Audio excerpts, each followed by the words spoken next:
সুস্বাগতম স্বাধীন বালুচিস্তান। নমস্কার, আপনারা শুনছেন উত্তরে কণ্ঠ থেকে আমি প্রভাত বসাক, তুফানগঞ্জ, কোচবিহার।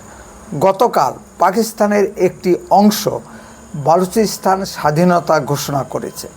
তারা social media, x handle, Facebook, YouTube ব্যবহারকারীদের প্রতি আবেদন জানিয়েছেন তারা যেন বালুচিস্তানকে আর পাকিস্তানের অংশ হিসাবে না দেখান। পাক ভারত স্বাধীনতার পরবর্তী কাল থেকেই বালুচরা পাকিস্তানের বিরুদ্ধে লড়াই করে আসছে। কালাত বালুচিস্তান কখনোই পাকিস্তানের অংশ হতে চায়নি। তাদেরকে জোর করে পাকিস্তানের সঙ্গে যুক্ত করা হয়েছে। কালাতের নবাব আগা মীর সুলেমান দাউদ জান আহমেদজাই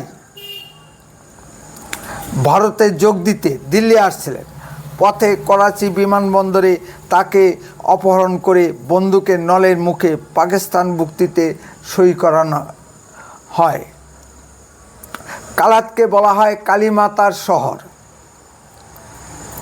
মাতা কালেতেশ্বরী স্বাধীন বালুচিস্তানকে রক্ষা করুন। যেমন ঢাকার ঢাকেশ্বরী মন্দির ও কালাতের কালেতেশ্বরী মন্দির আজ আমাদের নাগালের বাইরে। ইচ্ছা থাকলেও আমরা সেখানে যেতে পারি না।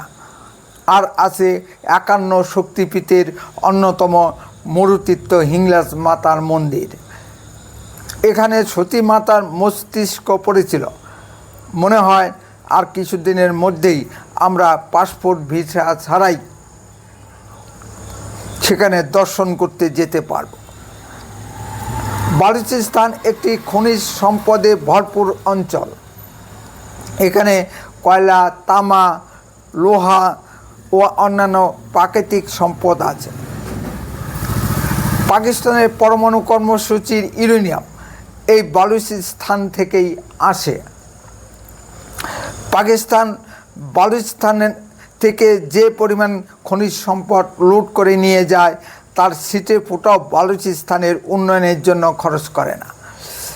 বালুচিস্তানের জনগণের নাই কোনো কর্মসংস্থানের সুযোগ, নাই শিক্ষা ও স্বাস্থ্য পরিষেবা।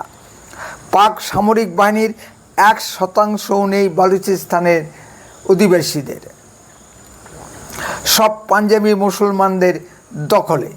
শুধু কি তাই, চীনও বালুচিস্তানে লুটপাট শুরু করেছে। চীনের ইকোনমিক করিডোর এই বালুচিস্তানের উপর দিয়েই গেছে। বালুচ জনগণ আর চীনকে সহ্য করতে পারছে না। বালুচিস্তানে আছে চীনা নির্মিত সমুদ্র বন্দর, গোয়াদর বন্দর। চীনা নাগরিকদের দেখলেই বালুচরা তাদের হত্যা করে। বালুচ বিদ্রোহীরা বিভিন্ন অফিস থেকে পাকিস্তানের পতাকা নামিয়ে নিয়েছে এবং বিভিন্ন অফিসের রং ও বিমানের রং পাল্টে দিয়েছে। তারা স্বাধীন বালুচিস্তানের সরকার, ইউএনও ও ভারতের কাছে স্বীকৃতির জন্য আবেদন করেছেন।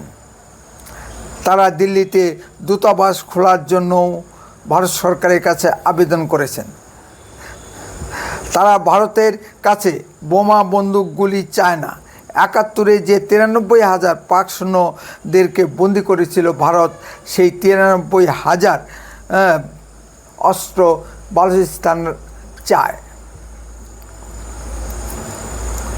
ওই 93,000 অস্ত্র পেলে বালুচ বিদ্রোহীরা পাক সেনাবাহিনীকে বুঝে নেবে। এখন দেখা যাক ভারত সরকার কী ভূমিকা নেয়। স্বাধীন বাংলাদেশ সৃষ্টির জন্য ভারতের লৌহমানবী শ্রীমতী ইন্দিরা গান্ধী যে ভূমিকা পালন করেছিলেন, এখন দেখা যাক মাননীয় প্রধানমন্ত্রী সেই ভূমিকা পালন করতে পারেন কিনা। এদিকে পাকিস্তান সরকারও চুপ করে বসে থাকবে না। বালুচ বিদ্রোহকে দমন করতে সেনাবাহিনী পাঠাবে। বালুচ বিদ্রোহীরাও ছেড়ে দেবার পাত্র নয়। উভয় পক্ষের মধ্যে তুমুল লড়াই হবে। বাংলাদেশে পাক সেনাবাহিনী বাঙালিদের উপর যে ধরনের নারকীয় অত্যাচার চালিয়েছিল, সেই ধরনের অত্যাচার বালুচ জনগণের উপর চালাবে পাক সেনাবাহিনী, এটা অনুমান করাই যায়। বালুচ নেতাদের প্রায় সকলকেই হত্যা করেছে পাকিস্তান, বাকিরা বিদেশে পালিয়ে গেছে জীবন রক্ষার্থে। দেখা যাক কোথাকার জল কোথায় গিয়ে দাঁড়ায়। আন্তর্জাতিক রঙ্গমঞ্চে অনেক নাটক অনুষ্ঠিত হবে, তা প্রতিহত করে বালুচিস্তানকে স্বাধীন করে দিতে পারেন কিনা মাননীয় মোদিজি, এখন সেটাই দেখার। চীন আমেরিকা বাংলাদেশ সৃষ্টির সময় যে ভূমিকা পালন করেছিল, আমরা জানি পাকিস্তানের কায়েমি স্বার্থের রক্ষার্থে ঠিক একই ভূমিকা পালন করবে চীন এবং আমেরিকা। উত্তরে কণ্ঠ সর্বদাই বাস্তব ও সত্য কথা বলে। আরও এ ধরনের ভিডিও পেতে দয়া করে এখনই চ্যানেলটিকে সাবস্ক্রাইব করুন। আপনার মতামত কমেন্টে লিখুন। যদি ভিডিওটি ভালো লেগে থাকে তাহলে অন্ততপক্ষে 10 জনের মধ্যে ভিডিওটি শেয়ার করুন। উত্তরে কণ্ঠ আপনার কথা বলে, দেশের কথা বলে। আপনারা চোখ রাখুন উত্তরে কণ্ঠের পর্দায়। আপনার অঞ্চলে ঘটা কোনো ঘটনার ভিডিও সরাসরি এই হোয়াটসঅ্যাপ নাম্বারে পাঠান। গুরুত্ব বুঝে আমরা তা প্রচার করব।